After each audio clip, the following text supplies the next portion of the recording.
Docteur Loseke, bonjour. Bonjour Damien.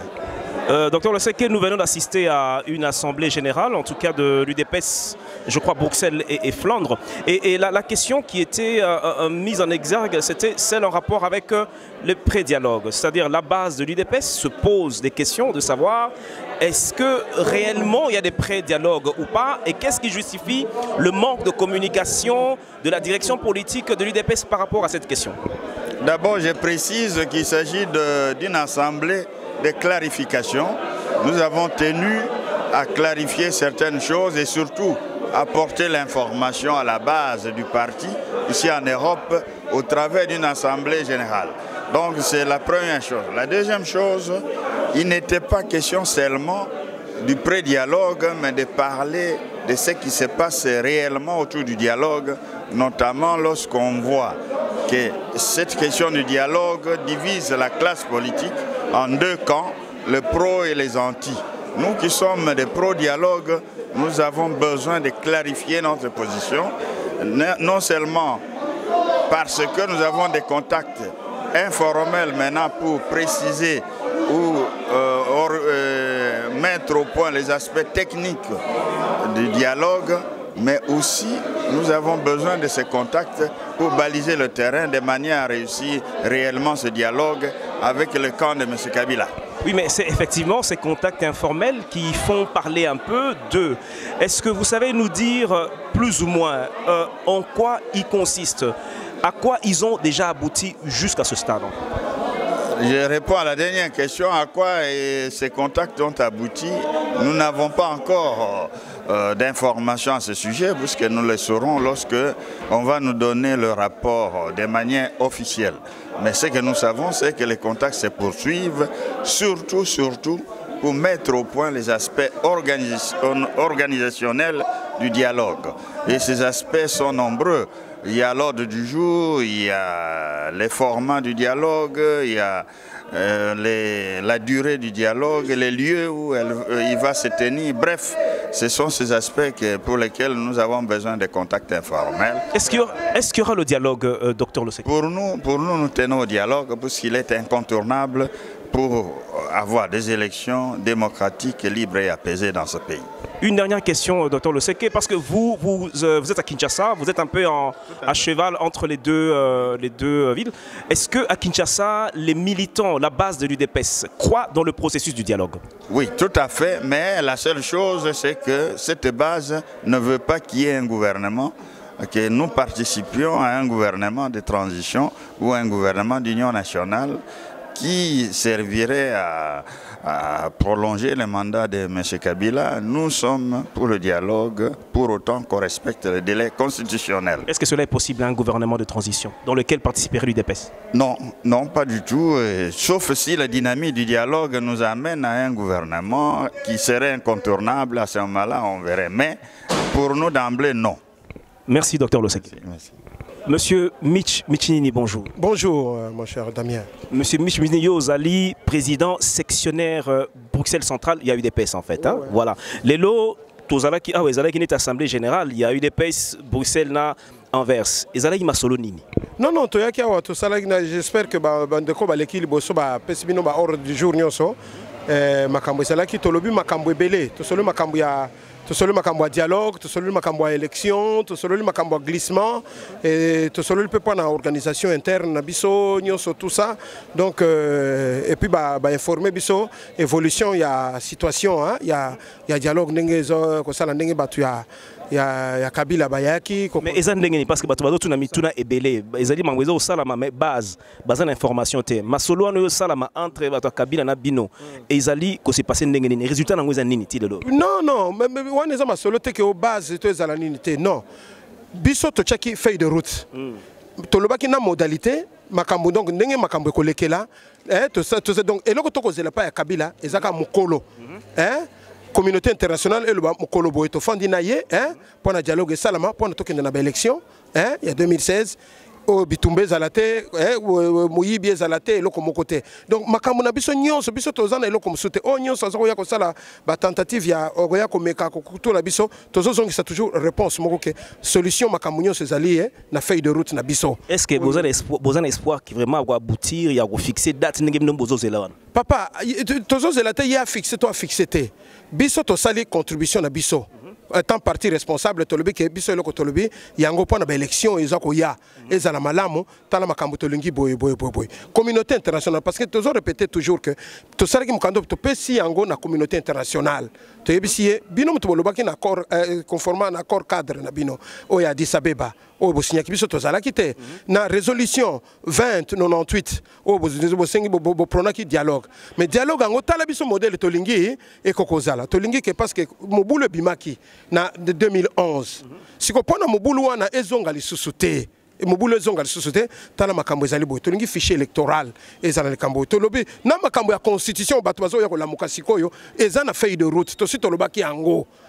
Mais oui, mais makambo les anaka feuille de route, je pense que bato batanga ki yango. Mais sikoyo soki ye aboyi na ye mais biso toza préparé pendant élection toza préparé pendant élection tokenda na ba élection mais bokenda ba élection na seni ngeza na seni ezali justement yango tina tochete yango eloko toko regretter que ndeleko bandeko nyonso il fallait ba rejoindre biso pona toloba ke seni oyo yango te ndenge biso tolakisi bango seni yango te conseil constitutionnel eza ya Kabila mutache bango bamoni ba preuve ozomona donc makambo to averti ça qui déjà avant ba moni ba preuve donc biso to kokene siko tozana même toujours na même discours ya ndenge to koloba ke article 64 et koko salama mais siko tozo ko organiser en même temps biloko nyonso donc IDP ça ke ite na ndenge bato bakanisi ke to fandi kaka o dialogue te biso to memi makambo nyonso oyo. Mais à la bandeko na Kisasa bazar au salisa manifestation le 15 septembre bazali côté les mela glissement bazapé côté les mela troisième mandat mais à bandeko bazala rapé contre dialogue mais binona bango est-ce que bozali bomoko toté en tout cas il faut tout le la vérité parce que depuis biso toché loko na kansa ulanda ki ndeko le sanga bonganga c'est expliquer ki omoni makambo oyoyo bato nyonso ezomona lelo bazako boya basinyaki yango bazaki d'accord tant que la plateforme avant nani akende bakanga moto UNC akende na boloko wanga avant bakanga tout ça tout le monde était d'accord mais maintenant que biso to kamati to lakisi to bon ba point yango yo to lingi senité to lingi kamba conseil constitutionnel te fichier électoral bano ya mikeo yo nyonso yo bano ba kokisini mbula ya ko voter botiki bango pembeni to lingi bano nyonso ko ya et poser bango to moni bango nyonso ba baloki. Na kopesa ce exemple Fayulu par exemple ayaki awa mokonzi na biso yambaki tout ça batuni bolingi non biso ngi dialogue mais tozala parti misato seni seni ezala kotoyo biso opposition donc bango na biso nyonso kotoyo na Kabila majorité présidentielle côté kuna mais mokonzi na biso atala tuni ya lui mais seni yango na Kabila te donc ngi siko tozala na batumi identité mi balé kuna biso kotoni ni moko bozo ko mona te. Et puis humilité tongo etani lundi elanda ki wana bosha batelemi pona kopesa date donc ozomona que mauvaise foi ezotalisa mana bandeko yango biso totali que tokoko landa lisusu bongo te toza parti responsable tokende liboso soki nini ezalité président yemoko asalobaki que tokozonga awa soki dialogue ezate tokozonga po tozo langage ya ba combattant wana eza combattant ya Congo ndenge bazalelaka ozo comprendre. Il y a biso na yote ya 8000 km ofandi boko lia ba frite obeti nzaka ndenge to beti bote ya bano bazaka kuna baleke ya biso bano bakufaka bazalaka nini langage na bango wana yango nde kozala. OK monsieur, on se prépare pour ça. OK monsieur Michmini en tout cas merci beaucoup. Merci beaucoup. OK. Maître Ngwadi, bonjour. Oui, bonjour Damien Tobilangana, bonjour EDTV. Bonjour. Vous êtes en fait le représentant adjoint de l'UDPS Belgique. Là, et là, aujourd'hui, on a assisté à une sorte d'assemblée générale Bruxelles-Flandre, je crois. Alors, ici, les questions étaient tout autour du dialogue. Maître Ngwadi, il y aura dialogue ou pas? À l'heure actuelle, je ne sais pas vous dire s'il y aura dialogue ou pas. Je vous ai dit qu'à l'époque, j'ai dit que l'UDPS était engagé sur la voie du dialogue. On a expliqué le pourquoi du comment. Il y a beaucoup de préalables que nous avons posés qui ne sont pas encore, dont les attentes ne sont pas encore rencontrées. À l'heure actuelle, je serais un des 20 si je vous disais que le dialogue aura lieu ou pas. Mais de toutes les façons, c'est une nécessité au regard de tout ce qui se passe actuellement en République démocratique du Congo et au regard de ce que nous avons soulevé dans notre feuille de route. Nous espérons qu'on aboutira enfin à ces dialogues qui balisera le chemin pour des élections libres et apaisées en 2016. Il y a plusieurs contacts informels ou formels que prend l'UDPS avec le camp adverse, avec le camp de Joseph Kabila. C'est toujours autour du dialogue. Alors on parle du pré-dialogue, il y a eu des rencontres en Italie, en Espagne. Est-ce que cela se confirme et de quoi il en est question? Non, je pense que ce n'est pas un secret si je vous dis que le secrétaire national d'ailleurs aux relations extérieures l'avait dit à l'époque quand les émissaires de Kabila sont venus voir l'UDPS. Ils ont non seulement vu l'UDPS, mais ils ont vu beaucoup de partis politiques. J'ai cité l'UNT, les MLC. Les autres ont rejeté la proposition du dialogue. Nous, puisque c'est nous qui avons proposé le dialogue avec la communauté internationale, ils nous ont contactés. C'est normal que le pourparler, le contact puisse se poursuivre en vue d'aboutir à un dialogue. Si le dialogue a lieu, donc sur ce plan-là, il n'y a pas de mystère à faire sur des éventuels contacts qui auraient lieu. Est-ce que l'UDPS s'est fixé un délai? C'est-à-dire pour se dire qu'à partir d'une certaine date, l'UDPS ne s'investirait plus au dialogue? Ça a toujours été le cas dès le départ parce que tu sais qu'on nous a accusés avec le dialogue de chercher à faciliter le glissement que Kabila cherche de tous ses voeux. Aujourd'hui, vous avez un triangle de glissement qui est clairement établi au Congo. Vous avez le gouvernement qui ne veut pas sortir de l'argent pour aller aux élections. Vous avez la CENI qui éprouve beaucoup de difficultés pour respecter son propre calendrier électoral. Vous avez la Cour constitutionnelle qui vient s'ajouter au bal pour tout ça brouiller les pistes. De cette manière-là, l'UDPS a dit dès le départ qu'on ne parlera plus éternellement du dialogue. Le président a été clair par rapport à cet aspect des choses. Je pense que d'ici la fin du mois de septembre, ici au courant octobre, si les choses ne se mettent pas en place, le parti prendra ses responsabilités. Il y aura une communication par rapport à cela et on vous dira clairement qu'on se détourne de la voie du dialogue parce que nous sommes butés à un blocage, nous sommes butés à une mauvaise foi de la part des autres. On ne veut pas cautionner tout ce qui va arriver et dans ce cas-là, le peuple prendra ses responsabilités comme on a toujours dit. Une dernière question, Maître Ngwadi. Est-ce que le message du dialogue tel que prôné aujourd'hui par la direction politique de l'UDPS est bien compris au niveau de la base de l'UDPS à Kinshasa et dans d'autres provinces? Vous savez, la base a du mal à comprendre parce qu'il y a eu beaucoup de désinformation de la part de nos ennemis. Le message du dialogue est très bien ressenti au niveau de beaucoup de gens qui ont lu la feuille de route et qui comprennent petit à petit ce que l'UDPS voulait. Les événements, le fait, nous donnent raison aujourd'hui. Nous sommes bloqués, il y a un blocage tel qu'il faut discuter avec la CENI pour un calendrier consensuel. C'est du dialogue. Il faut discuter avec le gouvernement pour qu'il débloque de l'argent pour que nous allions aux élections. C'est le dialogue. Même si la communauté internationale dit qu'elle va financer les élections, mais ça se passera sur l'espace de la République démocratique du Congo qui est contrôlé actuellement par Kabila. Donc il faut à un certain moment dialoguer. Mais je dis, la base petit à petit commence à comprendre. Même à l'extérieur ici où nous sommes, beaucoup de gens n'avaient pas lu la feuille de route.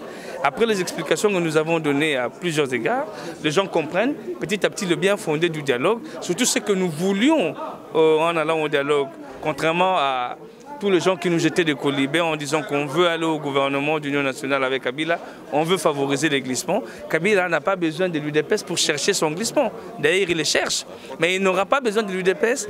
Il ne trouvera pas l'UDPS pour arriver à son glissement. On a dit pas de glissement, pas un jour de plus par rapport à son mandat usurpé. Donc on dit on est ferme par rapport à cette situation, mais les adversaires nous compliquent la tâche. Tout à fait normal, c'est de bonne guerre. Ils veulent diaboliser l'UDPS, ils veulent répondre à la place de l'UDPS. Je dis c'est de bonne guerre, mais j'ai toujours dit que la politique, il faut la faire avec des moyens honnêtes. Il faut dire la vérité. Parce que quand vous êtes habitué à mentir, un jour, la vérité reviendra à la surface. C'est ce qui se passe actuellement. Voilà, ils ont proposé un certain nombre de choses à la CENI. Maintenant, la CENI est bloquée par rapport à cette situation. On fait comment? On fait comment? Même s'il y a un soulèvement populaire qui s'est fait aujourd'hui, on finira toujours après le soulèvement populaire par dialoguer, pour trouver un consensus pour que le pays puisse continuer à vivre. Donc je pense que nos amis sont allés très vite en besogne. Le fait nous donne raison aujourd'hui. Je dis, nous aussi, nous disons qu'on n'attendra pas éternellement. On va passer à un autre discours, un discours de mobilisation de la population par rapport à ce qui va se passer pour barrer la route à une éventuelle tricherie qui arriverait ou à un véritable glissement qui arriverait par la suite. Est-ce que vous êtes en communion avec l'action qui se prépare le 15 septembre à Kinshasa, hein, organisée par la dynamique de l'opposition qui est basée là-bas localement? À partir du moment que nos amis ne veulent pas du dialogue, ils doivent mettre en place d'autres mécanismes pour aboutir à leur fin. C'est tout à fait normal. Tout à fait normal, on est d'accord avec eux. Le peuple congolais, de toutes les façons, ça sera lui qui va descendre dans la rue pour marcher. Mais que dit le peuple congolais en substance? On ne veut pas du glissement. On ne veut pas de troisième mandat de Kabila, on veut des élections dans le délai. Nous disons la même chose. Donc on est en phase avec le peuple congolais. Maître Ngouadi, merci. Je vous en prie. Monsieur Ange Pabolangi, bonjour. Bonjour, bonjour Monsieur Tombilangana.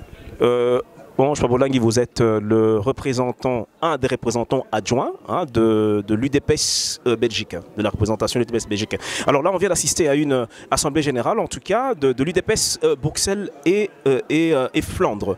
Est-ce qu'on peut savoir de quoi s'agit-il? Oui, en fait, pour bien comprendre, l'UDPS a 3 sections au niveau de la Belgique ici. Donc il y a la section de Bruxelles, il y a la section de Flandre et la section de Wallonie. Bon, nous avons fait plusieurs réunions à Bruxelles, alors nous nous sommes dit que nous devrions maintenant apporter notre message auprès de nos différentes sections. C'est pour cela que nous avons tenu l'assemblée ici à Anvers. Donc c'était vraiment pour d'abord, nous avions le message essentiel à donner, c'était que l'UDPS est en train de fonctionner très bien, correctement ici en Belgique. Nous avons essayé de raviver nos troupes et dire que voilà, le message essentiel est le suivant. Beaucoup de gens ont beaucoup parlé du dialogue. De quoi s'agit-il? Au fait, au lendemain des élections de 2011, la communauté internationale, à travers ses représentants, avait pris langue avec tous les partis politiques au Congo. Donc ce dialogue avait été amorcé là-bas. Mais notre parti avait posé ses conditions. Donc vous suivez ce qui se passe. Nous avons posé nos conditions.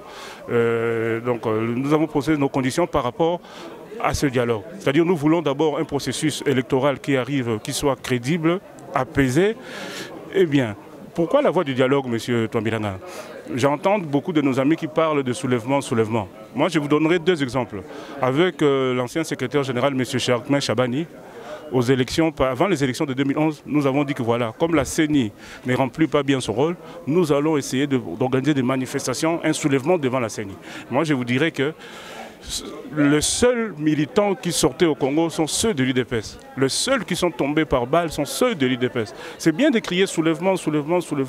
Quand vous êtes à 8 000, à 15 000 km, il faut aller faire le soulèvement sur le terrain. Nous l'avons fait. Nous l'avons fait le 28 novembre, le 26 novembre. C'est nous qui payons le prix. C'est notre base, je vous dirais. C'est la base de Tchango, Massina, Ndjili. Ce sont eux qui descendent quand vous entendez soulèvement. Mombele. Donc c'est la population de l'UDPS qui descend. Mais monsieur Pabolangi, c'est-à-dire que les gens qui réclament le soulèvement populaire, ce sont des personnes, des Congolais qui sont contre le dialogue, ils avancent leurs arguments. Mais aujourd'hui, nous apprenons qu'il y a des tractations qui se font au niveau international entre l'UDPS et le PPRD. Qu'est-ce qu'il en est exactement? Est-ce qu'il y a des conclusions qui peuvent continuer à donner l'espoir à l'UDPS qu'il y aura un dialogue tel que lui, il attend? Moi, je vous dirais que des contacts informels ont été entamés entre toutes les parties. Pas seulement, il ne faut pas bipolariser UDPS, PPRD. Je vous ai dit tantôt que M. Martin Kobler, qui représente le secrétaire général des Nations Unies au Congo, a convoqué la classe politique puisque le processus de 2006 s'est mal terminé. M. Jean-Pierre Mbemba est en prison. 2011, c'était mal terminé. Nous avons... mais non, là vous parlez de 2 types. On sait que la communauté internationale a commencé des échanges il y a un moment avec toute la classe politique. Mais reconnaissons qu'aujourd'hui, en tout cas, les tractations qui se font aujourd'hui, c'est entre 2 partis, c'est-à-dire le camp d'Etienne Tshisekedi et ses alliés et le camp de Joseph Kabila. Et les tractations qui se font en Italie ou ailleurs, c'est vraiment entre les 2 camps. Hein? Voilà, c'est juste pour savoir, est-ce que les résolutions, les conclusions de ces tractations peuvent donner encore l'espoir à l'UDPS d'espérer en tout cas sur le dialogue qu'il envisage? En fait, nous avons posé nos conditions. Nous cherchons un compromis sans pour autant qu'il y ait compromission. Ça, les gens doivent nous comprendre. Nous voulons un processus électoral apaisé. Donc maintenant, le glissement est presque là. Vous avez suivi l'arrêt de la Cour constitutionnelle qui impose d'organiser les scrutins des gouverneurs avant tout autre scrutin. Donc nous disons, nous tirons la sonnette d'alarme. M. Etienne Tshisekedi a peut-être le tort d'avoir eu raison trop tôt. Nous essayons d'appeler la classe politique pour que cette classe politique soit sereine, constate que le calendrier va presque vers le glissement. Nous faisons quoi exactement? C'est ça que j'ai dit. Bon, ceux qui ne sont pas pour cette voie de dialogue, qui veulent le soulèvement, qu'ils aillent aussi sur le terrain montrer. L'UDPS n'est pas contre cela. Mais je dis seulement, je vous ai dit tantôt que moi j'ai vu sur le terrain que quand il y a soulèvement, quand nous devons descendre sur le terrain, ce sont nos militants qui tombent sur le terrain. Mais entre forces politiques, je vous dirais que le dialogue n'est pas exclu. Mais ce dialogue ne veut pas dire la compromission. On peut se mettre autour d'une table. Nous avons posé des conditions et nos conditions sont claires par rapport à la feuille de route que notre président a signée. Si vous consultez cette feuille de route, vous verrez que l'UDPS est en train de poser des conditions qui doivent être respectées pour que ce dialogue ait lieu. Monsieur Anchabolangui, merci. Merci. Monsieur Katende, bonjour. Bonjour. Monsieur Mokoko, bonjour. Bonjour, monsieur. Vous êtes en fait président et secrétaire section UDPS Flandre, c'est très bien. Mais est-ce qu'on peut connaître l'objet de la rencontre d'aujourd'hui à Flandre? En fait, aujourd'hui, il y avait une assemblée à deux volets. C'est-à-dire, on a essayé de réunir tout le monde au niveau de la fédération en vue d'expliquer un peu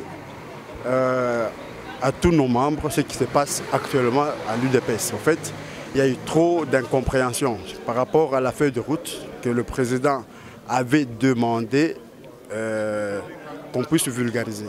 Mais le message n'est pas bien passé.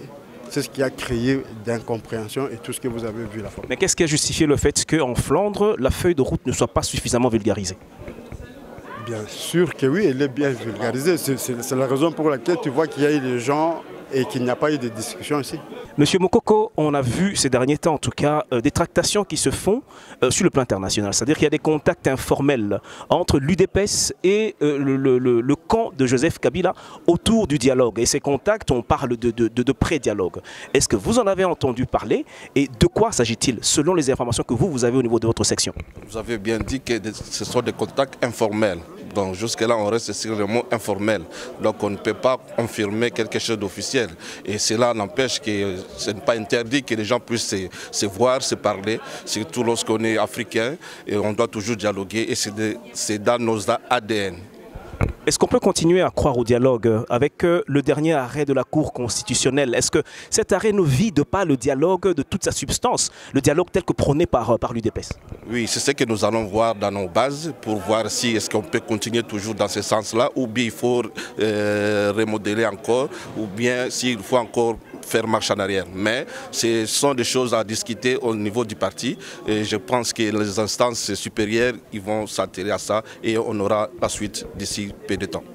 Le 15 septembre à Kinshasa, il y a la dynamique de l'opposition qui organise un meeting.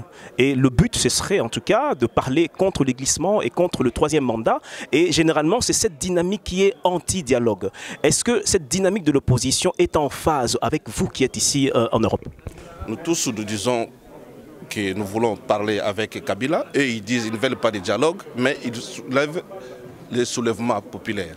Bon, on est tous dans le même camp, sauf que nous adoptons une autre option et une autre. Mais nous sommes toujours en phase avec eux. Monsieur Katende, qu'est-ce qui va arriver s'il s'avère que le dialogue n'est plus possible? Qu'est-ce qui est proposé au niveau de l'UDPS section Flandre? Non, pas seulement au niveau de l'UDPS section Flandre, mais je pense que c'est l'UDPS en général. Le président Tshisekedi, la dernière sortie, il avait bien martelé. Il a dit que si ça ne marche pas, il retournera au même endroit pour parler un autre langage. Vous comprenez ce qu'il a voulu dire? Monsieur Katende, merci. C'est moi qui vous remercie. Merci Omokoko, merci. Hein? Je vous remercie, monsieur. Ok.